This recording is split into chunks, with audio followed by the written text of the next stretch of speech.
Nah mungkin saudara bertanya kepada saya, why? Kenapa kita membahas kitab Exodus? Saya mau mengingatkan sekali lagi, mungkin banyak yang bertanya, Pastor, hari-hari ini adalah hari yang susah.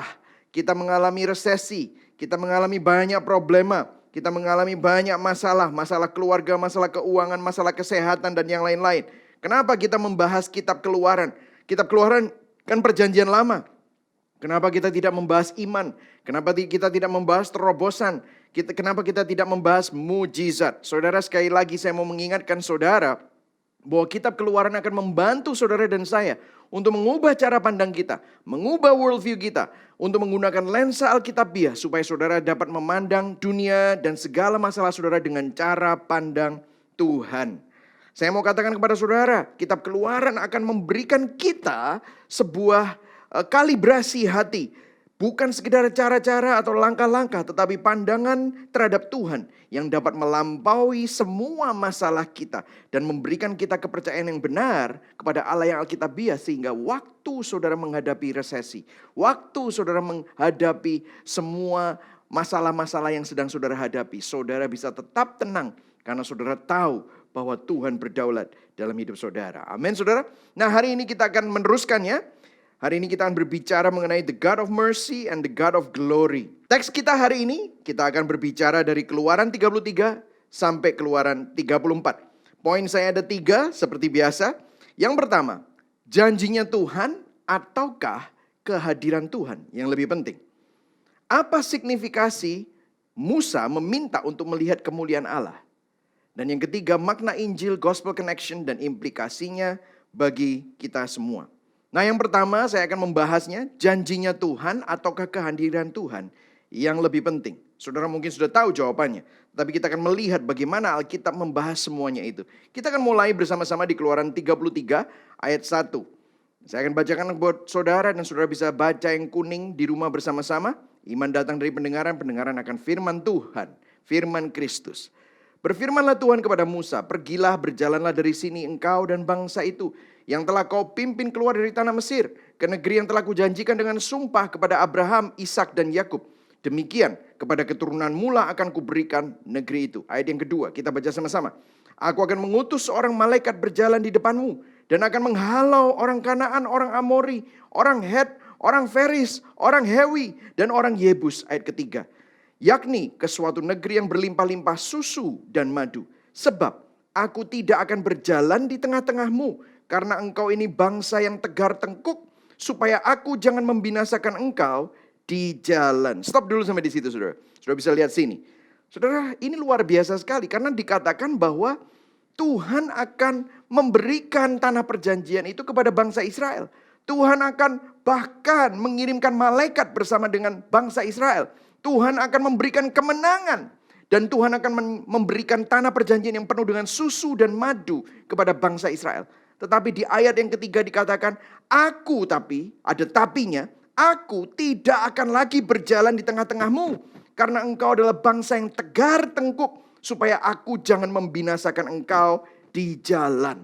Wow, ini adalah sesuatu yang sangat-sangat radikal saudara. Saudara pernah nggak? Ini secara hipotetikal aja ya. Saudara pernah nggak mengalami situasi dengan orang yang Anda cintai?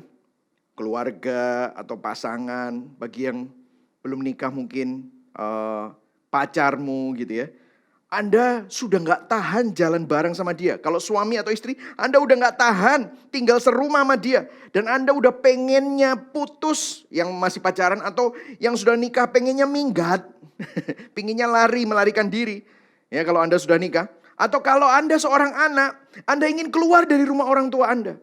Anda udah gak bisa lagi tinggal sama orang tua Anda. Atau Anda udah gak bisa lagi tinggal sama istri Anda.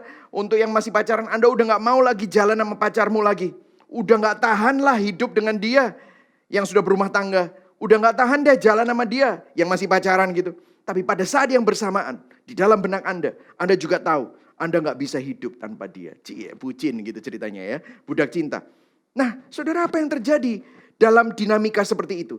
Skenario ini adalah keadaan orang-orang Israel saat ini bersama dengan Tuhan Yahweh. Masih ingat inti dari khotbah kita beberapa minggu yang lalu, di mana Tuhan bukan cuma hanya ingin memelihara bangsa Israel, Tuhan bukan cuma hanya ingin menuntun bangsa Israel dengan tiang awan dan tiang api, dengan mana, dengan burung puyuh. Tuhan bukan cuma hanya ingin mengeluarkan bangsa Israel dari tanah Mesir, tetapi Tuhan ingin tinggal di sana. Itulah sebabnya Tuhan memberikan 10 perintah Allah. Kemudian Tuhan memberikan apa? Instruksi yang begitu spesifik di Keluaran 25 dalam membangun kemah tabernakel Musa, di mana Tuhan mau tinggal bersama-sama dengan umatnya, bertabernakel bersama-sama dengan umatnya. Tetapi apa yang terjadi pada saat jadwal Tuhan dan jadwal umat Israel nggak cocok, mereka mulai resah. Mereka wondering, mereka bertanya-tanya kemana Musa begitu lama di atas gunung ketemu sama Tuhan. Akhirnya meminta Harun untuk membuat patung anak lembu emas. Dan mereka jatuh dalam penyembahan berhala. Dan pada waktu itu Tuhan menghukum 3.000 orang mati. Dan bahkan ada ribuan orang yang lain kena penyakit sampar. Dan pada waktu itu kita bisa melihat bagaimana Tuhan itu sangat benci dosa. Dan kalau kita melihat bagaimana bangsa Israel pada saat itu ketakutan dan mereka sadar bahwa mereka adalah orang yang berdosa. Nah, apa yang terjadi melalui ini semua? Firman Tuhan tadi udah jelas, malaikat diutus dan bahkan bangsa Israel diberikan kemenangan. Tuhan udah bilang, karena aku sudah janji sama Abraham, Allah Abraham, Ishak dan Yakub sudah berjanji kepada Abraham, Ishak dan Yakub, maka aku akan memenuhi janjinya. Aku akan kirim malaikat. Aku akan berikan kalian kemenangan. Kemenangan atas suku-suku dan bangsa-bangsa yang akan kalian hadapi. Bahkan dijanjikan kelimpahan susu dan madu. Tetapi Tuhan tidak lagi mau bersama dengan mereka. Wow. Kenapa kok bisa begitu? Dikatakan ayat yang ke-3b, 32, Keluaran 32 ayat 3b dikatakan, karena engkau ini bangsa yang tegar tengkuk, supaya aku jangan membinasakan engkau di jalan. Kemudian ayat 5-nya diulang lagi. Berfirmanlah Tuhan kepada Musa, katakanlah kepada orang Israel, kamu ini bangsa yang tegar tengkuk. Sampai 2 kali, saudara. Jika aku berjalan di tengah-tengahmu sesaat pun, tentulah aku akan membinasakan kamu. Wow. Apa yang ingin dikomunikasikan di sini? Bahwa manusia berdosa tidak bisa tinggal dengan Tuhan yang Maha Kudus. Kenapa? Karena upah dosa adalah maut. We cannot live with God. Saudara dan saya adalah manusia yang berdosa. Tidak bisa tinggal dengan Tuhan yang Maha Kudus. Karena Tuhan benci dosa. Dan firman Tuhan sudah jelas di mana-mana bahwa dosa itu harus dihukum. Upah dosa adalah maut. Nah, kalau begitu pilihannya apa? Tuhan memberikan opsi. Tuhan memberikan opsi apa? Kamu aku berkatin. Kamu aku kasih malaikat. Kamu aku berikan kemenangan. Kamu dijanjikan kelimpahan, susu dan madu. Tapi aku gak bisa tinggal sama kamu. Karena apa? Kalau enggak aku hancurkan kamu. Nah, saudara, kalau saudara pikir-pikir, jangan-jangan waktu saudara mendengar ini, saudara berpikir dalam benak saudara, loh kan enak. Enak kan ini? Berapa banyak kita mungkin lebih memilih ini? Kalau ada Tuhan soalnya ribet sih. Betul atau enggak? Kalau ada Tuhan itu mesti kudus. Kalau ada Tuhan itu mesti banyak nih yang harus dijaga. Tetapi kalau kita cuma dikasih kemenangan, dikasih terobosan, dikasih mujizat, dikasih kelimpahan susu dan madu, wah enak juga ya. Saudara, bukankah ini yang diinginkan bangsa Israel? Dan kalau saudara mau jujur, seringkali kita berpikir seperti itu.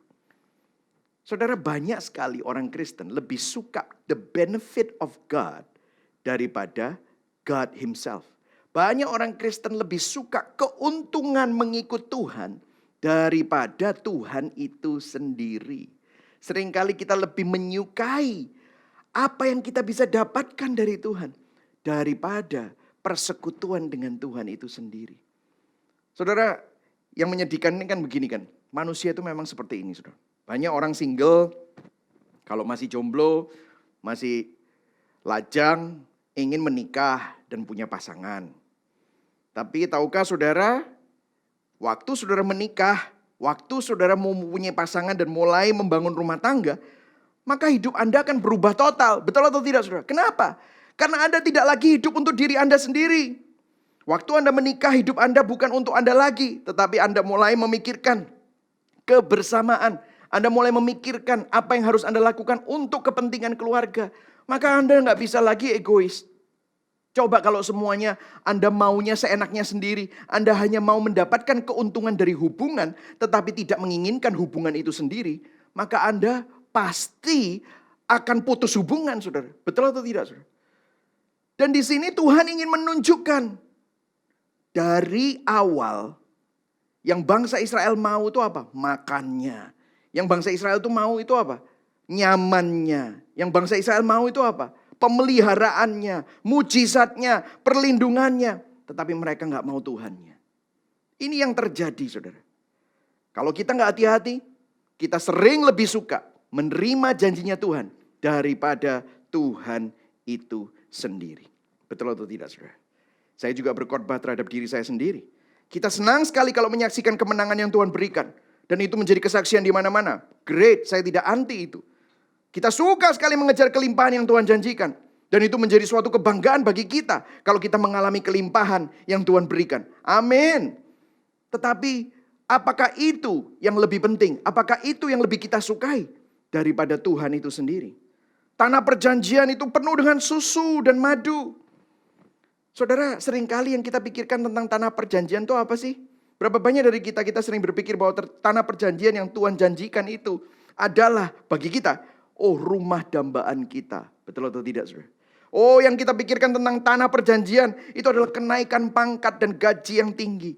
Oh, tanah perjanjian itu yang kita pikirkan tuh, oh, kalau aku dapat jodoh, nanti aku bahagia. Waduh, gandengan bersama-sama. Seluruh dunia itu gak ada artinya, cuman kita berdua saja. Itu tanah perjanjian banyak orang, saudara. Kalau sudah punya anak, itu tanah perjanjianku. Karena sekarang kita belum punya anak. Misalnya seperti itu. Oh, kalau aku nanti sudah keluar dari perusahaan ini dan punya perusahaan sendiri, itu tanah perjanjianku. Kalau aku punya aset itu loh di daerah sana. Oh, kalau aku itu sudah tinggal di negara ini. Seringkali yang menjadi tanah perjanjian kita, itu gak ada hubungannya sama Tuhan. Tahukah saudara bahwa tanah perjanjian itu bukan perkara hal-hal yang jasmani yang baru saya katakan tadi. Tetapi tanah perjanjian itu adalah bayangan dari apa yang akan datang. Kalau saudara melihat bahwa bangsa Israel itu dikeluarkan dari perbudakan Mesir dan dibawa oleh Tuhan ke dalam sebuah perjalanan menuju tanah perjanjian. Seperti kita semua yang dibelenggu oleh perbudakan dosa dan maut. Dan kita dikeluarkan oleh karena kasih karunia Tuhan untuk dibawa ke tanah perjanjian kita. Di mana kita bisa bersekutu kembali dalam hubungan yang sudah didamaikan di dalam Yesus Kristus dengan Allah Tritunggal. Yang satu hari kita akan mengalaminya, yaitu langit baru dan bumi baru. Langit baru dan bumi baru bukan berbicara tentang berkat jasmani saja, tetapi berbicara tentang hubungan yang sudah dipulihkan. Jadi jangan sampai kita gagal paham mengenai tanah perjanjian. Yang kita pikirkan adalah hal-hal yang jasmani yang adanya di dunia ini saja. Itulah sebabnya kita dapat melihat Yesus sendiri berkata di Markus 8 ayat 36. Apa untungnya bagi seseorang kalau seluruh dunia ini menjadi miliknya, tetapi ia kehilangan apa? Hidupnya. Dapatkah hidup itu ditukar dengan sesuatu? Saya berdoa supaya hari ini saudara dapat mengalami kalibrasi hati. Bahwa yang kita targetkan itu bukan lagi hal-hal yang berbau fana. Tetapi kita sadar bahwa kita diciptakan untuk mempunyai hubungan dengan Tuhan itu sendiri. Nah, kita lihat Musa berbicara dengan Allah. Musa meminta belas kasihan Allah yang maha kudus, yang maha mulia. Untuk dapat mengampuni umatnya. Kemudian Tuhan berbicara kepada Musa di ayat yang ke-14. Kita masuk di Keluaran 33 ayat 14. Dikatakan apa? Lalu ia, yaitu siapa? Allah Yahweh berfirman kepada Musa. Aku sendiri hendak membimbing engkau dan memberikan ketentraman kepadamu. Berhenti dulu di sini, saudara. Saudara bisa lihat di sini ketentraman berbicara tentang rest. Katakan sama-sama, rest. Nah, saudara bisa melihat apa yang bisa memberikan ketentraman. Rest hanya dapat terjadi bukan karena janji Tuhan itu terpenuhi di dalam hidup Anda secara berkat materi dan kelimpahan. No. Tetapi rest di sini berbicara, aku sendiri hendak membimbing engkau dan memberikan ketentraman kepadamu. Melalui apa? Kehadiran Tuhan dalam hidup Musa. Kehadiran Tuhan dalam hidup kita yang bisa memberikan kita rest, ketentraman. Coba saudara lihat. Kita lihat aja di sekeliling kita. Kalau saudara lihat majalah-majalah mengenai Hollywood, Forbes Magazine atau cerita-cerita orang sukses. Banyak yang setelah mereka mencapai puncak ketenaran. Banyak dari antara mereka yang setelah mencapai puncak keberhasilan, puncak kesuksesan, atau puncak kekayaan. Justru mereka mengalami banyak depresi. Justru banyak yang mengalami bunuh diri. Justru hidupnya, keluarganya makin berantakan. Kenapa? Pada waktu mereka muda, mereka menggebu-gebu, mereka semangat sekali mengejar sesuatu. Tetapi pada saat mereka mencapai puncaknya, ternyata itu tidak memberikan mereka kepuasan yang sejati. Itu tidak memberikan mereka ketentraman. Akhirnya apa? Mereka kehilangan arah dalam hidup mereka. Akhirnya apa? Mereka kehilangan semangat hidup. Sehingga akhirnya mereka depresi. Semua hal tersebut tidak bisa memberikan rest. Itulah sebabnya dari cerita ini kita bisa belajar bahwa yang memberikan ketentraman atau rest dalam hidup kita bukanlah janji Tuhan saja. Tetapi kehadiran Tuhan itu sendirilah yang bisa memberikan saudara rest. Yang setuju katakan amin. Bukan berkatnya yang dapat memberikan saudara rest. Tetapi kehadiran Sang Pemberi berkat itu. Kehadiran Tuhan sendiri yang bisa menenangkan kita. Selanjutnya dikatakan apa? Ayat 15, berkatalah Musa kepada Tuhan. Jika engkau sendiri tidak membimbing kami, janganlah suruh kami berangkat dari sini. Dari manakah gerangan akan diketahui bahwa aku telah mendapatkan kasih karunia di hadapanmu, yakni aku dengan umatmu ini. Bukankah karena engkau berjalan bersama-sama dengan kami, sehingga kami, aku dengan umatmu ini dibedakan dari segala bangsa yang ada di muka bumi. Saudara-saudara bisa lihat sini, seringkali yang kita pikir yang membedakan kita dengan orang dunia adalah pada saat kita ditolong Tuhan. Pada saat kita sakit disembuhkan. Pada saat kita mengalami jalan buntu mendapatkan terobosan. Betul, itu bisa menjadi salah satu. Tetapi tahukah saudara melalui ayat ini kita bisa melihat apa? Bukan pada waktu Anda mengalami mujizat. Bukan waktu Anda mengalami terobosan keuangan. Bukan waktu Anda mengalami pertolongan Tuhan. No, bukan itu. Dikatakan apa? Bukankah ayat yang ke-16b. Musa berkata, bukankah karena engkau berjalan bersama-sama dengan kami.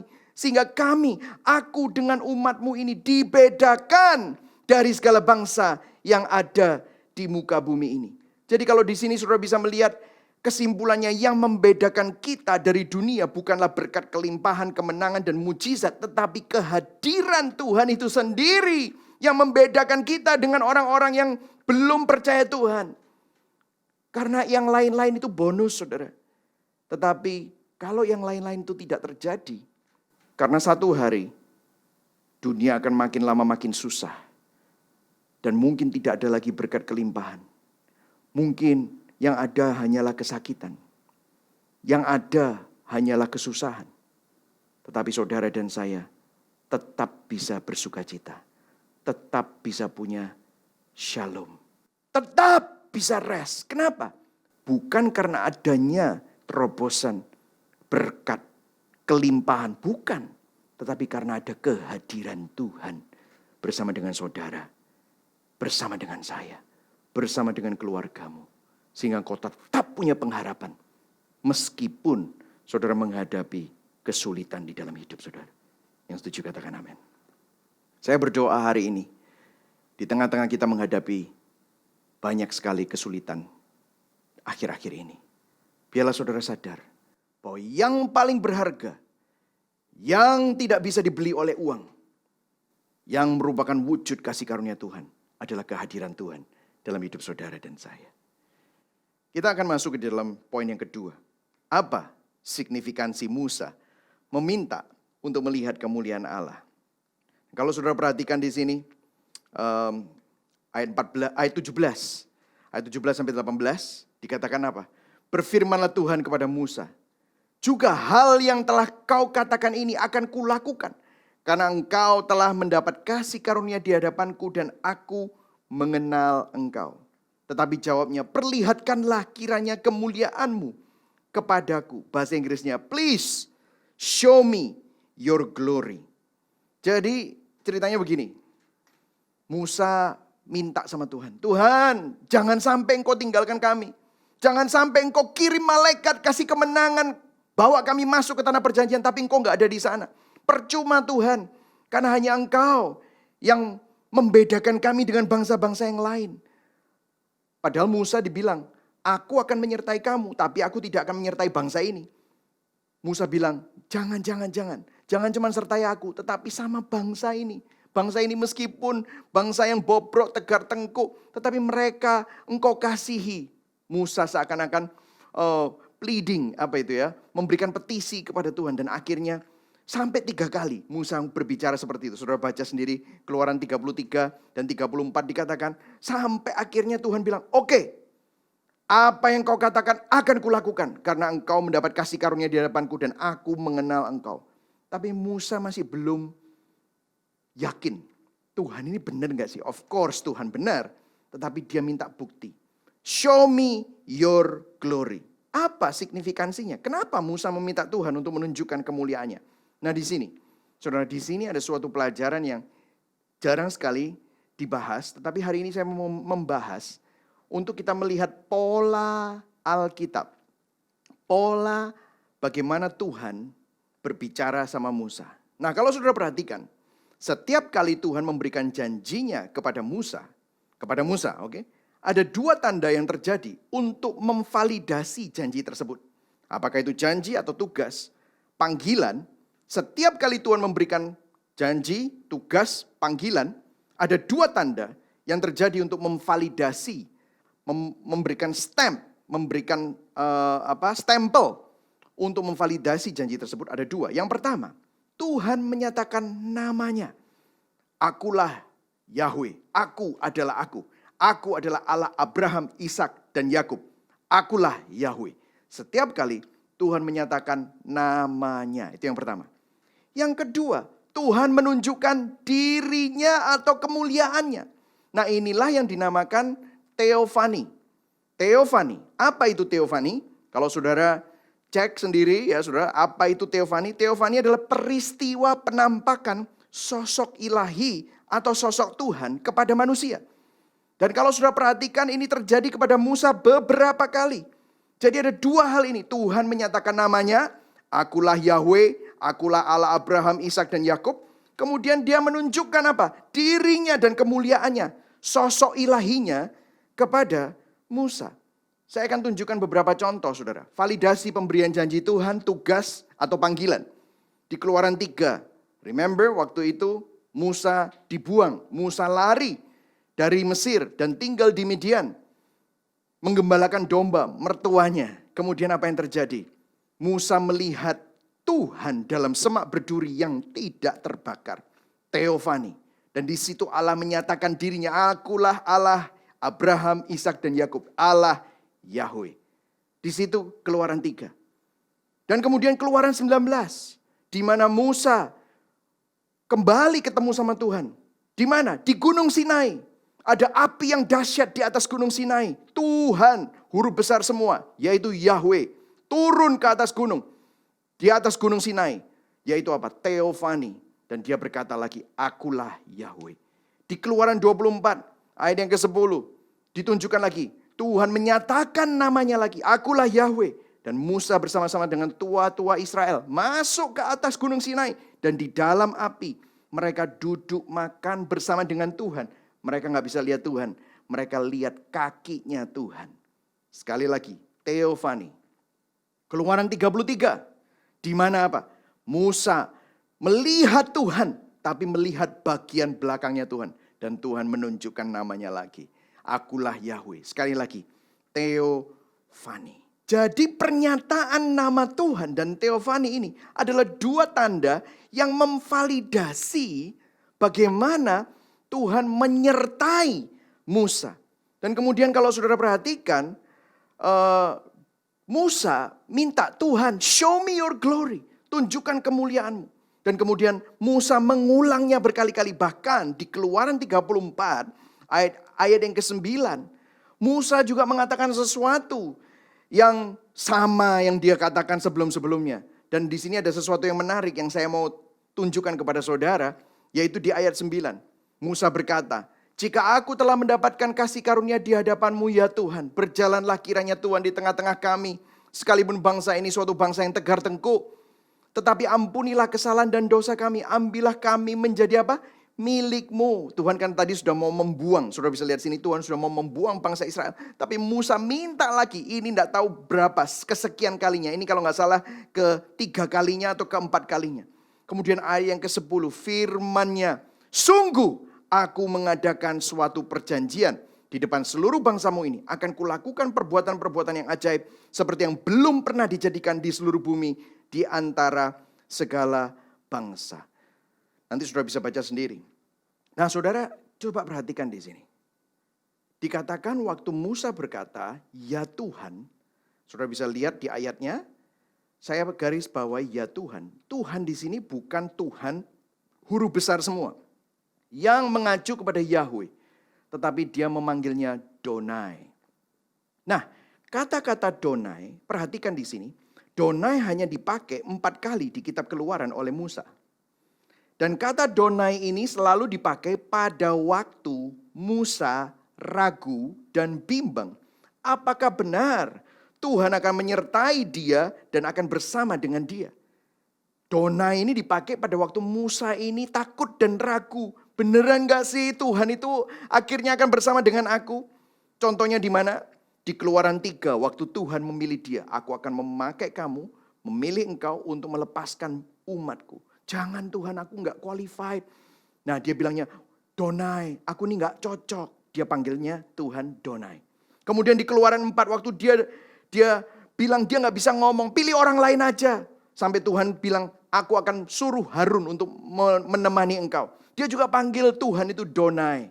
Dan di Keluaran 5, waktu Firaun menolak permintaan Musa, Musa kembali kepada Tuhan. "Si Donai, lihat Donai, Firaun tidak mau mengikuti permintaan kita." Di situ Musa meragukan Tuhan lagi, Donai. Dan di Keluaran 34, Donai. Tetapi lihat ayat ke-10. Firman Tuhan berkata, "Sungguh aku mengadakan suatu perjanjian.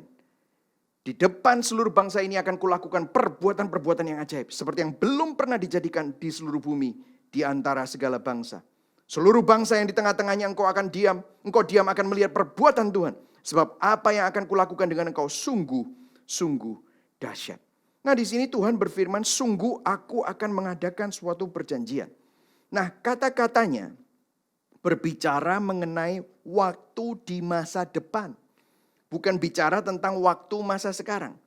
Dikatakan, "Sungguh aku mengadakan suatu perjanjian, akan kulakukan perbuatan-perbuatan yang ajaib." Ini bicara mengenai waktu di masa depan. Apa maksud dari perjanjian ini? Nah saudara, saya sampai cari perjanjian ini bukan ditujukan kepada Musa, bukan ditujukan kepada bangsa Israel. Tetapi apa maksudnya? John Calvin pun dalam komentarinya menuliskan bahwa perjanjian ini tidak jelas ditujukan kepada siapa. Kepada Musa juga enggak, kepada Israel atau Daud. Karena perjanjian ini berbicara di masa yang akan datang. Nah saudara bisa lihat ya. Disinilah kita akan masuk ke dalam Gospel Connection. Ada makna Injil yang luar biasa saudara. Dari cerita tadi kita bisa melihat ada 2 hal yang bertentangan. Bertentangannya begini. Kita yang berdosa tidak bisa hidup dengan Tuhan yang kudus. Betul ya saudara? Karena apa? Bangsa Israel sudah menyembah berhala. Dan itulah sebabnya Tuhan yang kudus sudah tidak bisa lagi tinggal di tengah-tengah mereka. Tetapi pada saat yang sama, bangsa Israel juga menyadari, Musa menyadari bahwa mereka orang berdosa juga tidak bisa hidup tanpa Tuhan. Karena yang membedakan mereka dengan bangsa-bangsa lain adalah kehadiran Tuhan. Bagaimana kontradiksi ini didamaikan? Dan pada waktu itu Musa juga bimbang, "Tuhan beneran gak sih? Apakah engkau akan terus tinggal bersama dengan kami?" Dan kita bisa melihat bagaimana ada ketegangan, tension antara kedua hal ini. Nah bagaimana kontradiksi ini dapat dipecahkan, dapat didamaikan? Bagaimana? Jawabannya adalah dari tanda 2 tanda yang diberikan Tuhan kepada Musa itu tadi. Masih ingat validasi pemberian janji Tuhan? Di Keluaran 3, Allah menunjukkan dirinya Yahweh dan Musa melihat Tuhan di dalam semak berduri yang tidak terbakar. Di Keluaran 19, Allah menunjukkan dirinya Allah Yahweh. Ada api yang dahsyat di atas gunung Sinai. Keluaran 24 ayat 10, Allah menunjukkan dirinya Yahweh. Dan Musa bersama tua-tua Israel naik ke atas gunung Sinai di dalam api. Dan di dalam api mereka melihat kaki Tuhan. Keluaran 33 ayat 10 dan sampai Keluaran 34 sudah baca sendiri. Allah menunjukkan dirinya Yahweh dan Musa melihat bagian belakang Tuhan. Ini semua teofani dan menunjukkan siapa dirinya. Nah, kalau saudara lihat di sini setiap kali Tuhan menyatakan namanya dan menunjukkan dirinya dan kemuliaannya, semakin lama secara progresif semakin intens. Semakin lama semakin nyata. Dari apa? Semak berduri yang tidak terbakar. Ada api di sana. Kemudian apa? Api di atas gunung. Kemudian apa? Di dalam api yang di atas gunung itu kelihatan kakinya. Dan kemudian apa lagi? Musa bukan cuma hanya kelihatan kakinya, tetapi kelihatan belakangnya Tuhan. Semakin lama secara progresif, semakin nyata, semakin jelas. Paling jelas Musa melihat bagian belakang Tuhan. Sampai mukanya bercahaya. Dan sehingga waktu dia turun, orang dapat melihat cahaya kemuliaan Tuhan. Saudara, disinilah gospel connection. Kalau kita fast forward di perjanjian baru. Di perjanjian baru, Tuhan menyatakan namanya. Tuhan menunjukkan dirinya melalui Yesus Kristus. Ayatnya jelas sekali. Dikatakan di Matius 1 ayat 23. Sesungguhnya anak darah itu akan mengandung dan melahirkan seorang anak laki-laki. Dan mereka akan menamakan dia. Ada nama, ada wujud. Wujudnya adalah seorang anak laki-laki. Allah yang mulia berinkarnasi menjadi bayi melalui kelahiran perawan Maria. Dan dia akan dinamakan apa?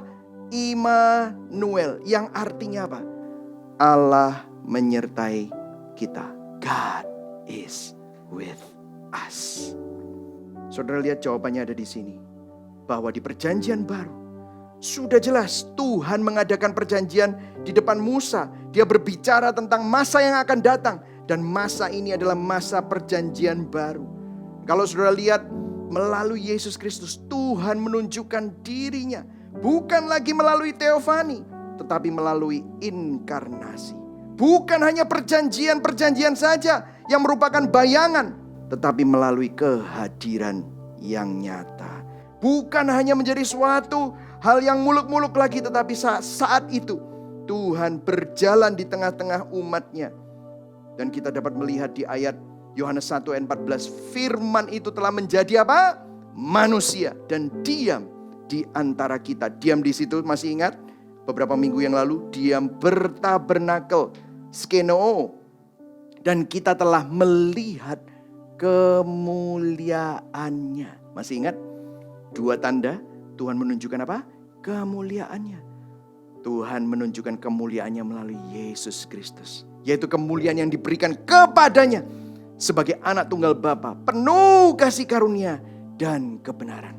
Sebab hukum Taurat, ayat 17, sebab hukum Taurat diberikan oleh Musa, tetapi kasih karunia dan kebenaran datang oleh Yesus Kristus. Semua orang sudah berdosa dan kehilangan kemuliaan Allah. Tetapi Tuhan memberikan anaknya yang tunggal. Supaya saudara dan saya yang kehilangan kemuliaan Allah, yang percaya kepadanya, menerima kembali kemuliaan itu. Tidak binasa, melainkan memperoleh hidup yang kekal. Bukan hanya sandang pangan papan. Bukan hanya rest secara psikologi. Tetapi zoe, hidupnya kembali didamaikan bersama dengan Tuhan. Yang setuju katakan amin. Wow. Saya berdoa supaya saudara sadar bahwa melalui Yesus Kristus, God of mercy, belas kasihannya, tetapi God of glory, itu juga dinyatakan. Kemuliaannya tidak menghanguskan yang berdosa. Belas kasihannya nyampe kepada yang berdosa. Belas kasihan dan kemuliaan Tuhan dinyatakan secara sempurna. melalui karya salib Kristus. Keadilan Tuhan dinyatakan. Orang berdosa tetap dihukum. Siapa yang dihukum? Bukan orang berdosa yang dihukum, tetapi dia yang tidak mengenal dosa jadi dosa. Dia yang dihukum. Dia yang harus terpisah dari Allah. Supaya saudara dan saya yang sudah terpisah ini dapat didamaikan kembali. Sehingga kita menerima hubungan yang intim lagi dengan Allah. God of mercy and God of glory is revealed. Belas kasihan Tuhan dan kemuliaan Tuhan dinyatakan secara sempurna. Yang setuju katakan amin. Saudara, ini bukankah merupakan suatu kabar baik? Ada sebuah quote yang saya suka sekali dari seorang teolog reform yang bernama Steve Lawson. Di tengah-tengah pandemi ini, saudara, dia mengatakan, in this present crisis, our greatest comfort is in God Himself. He is enough. He is more than enough. He is everything. Dalam krisis saat ini, penghiburan terbesar yang kita miliki hanya ada di dalam Tuhan sendiri. Dia cukup, Dia lebih dari cukup. Dia adalah segalanya bagi kita. Saudara, biarlah kita bukan cuma hanya cari janji Tuhan. Bukan hanya cari terobosan Tuhan.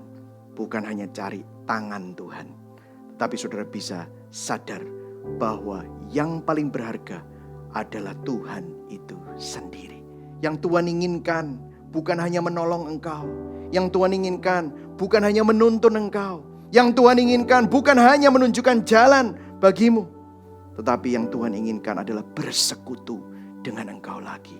Hari ini kalau saudara mendengar kabar baik ini, buka hatimu, sadarlah bahwa Tuhan sedang mengejar engkau. Bukan kamu yang cari Tuhan, tapi Tuhan yang cari engkau.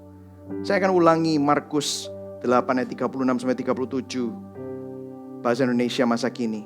Apa untungnya bagi seseorang kalau seluruh dunia ini menjadi miliknya, tetapi ia kehilangan hidupnya? Dapatkah hidup itu ditukar dengan sesuatu? Saudara, bahasa Yunani dari hidup itu ada 3, saudara. Ada bios, ada suke, ada zoe. Bios itu bicara biologi. Bicara tentang apa? Sandang, pangan, papan. Suke bicara psikologi. Oh, kesehatan jiwamu. Zoe berbicara sesuatu yang lebih daripada sekedar jasmani, daripada sekedar mental. Tetapi hidupmu yang terpisah dari Allah kembali hidup bersama dengan Allah. Saudara, saya berdoa supaya saudara sadar. Saudara bukan cuma hanya dipulihkan secara bios. Saudara bukan hanya dipulihkan secara suke. Tapi saudara dipulihkan dalam hubunganmu dengan Tuhan. Itulah yang paling berharga. Saya nggak tahu apa yang sedang saudara hadapi. Saya pun menghadapi banyak masalah dalam hidup ini. Saya pun nggak terluput. Saya rasa tidak ada seorang pun yang mendengar message ini terluput dari masalah. Tapi biarlah saudara bukan hanya berhenti kepada percaya akan janji Tuhan. Tetapi saudara percaya bahwa kehadiran Tuhanlah yang paling berharga dalam hidupmu. Dan kehadiran Tuhan yang ada di dalam hidup kita semua dibayar dengan mahal oleh karya salibnya, oleh cucuran darahnya, oleh pengorbanannya di atas kayu salib.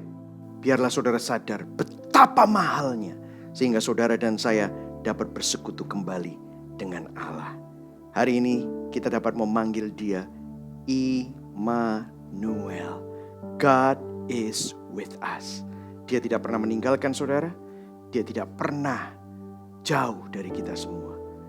Sebentar kita akan berdoa, kita akan bertobat di hadapan Tuhan.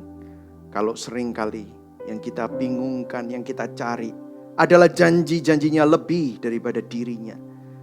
Sebentar kita akan menyanyikan lagu It Is Well With My Soul.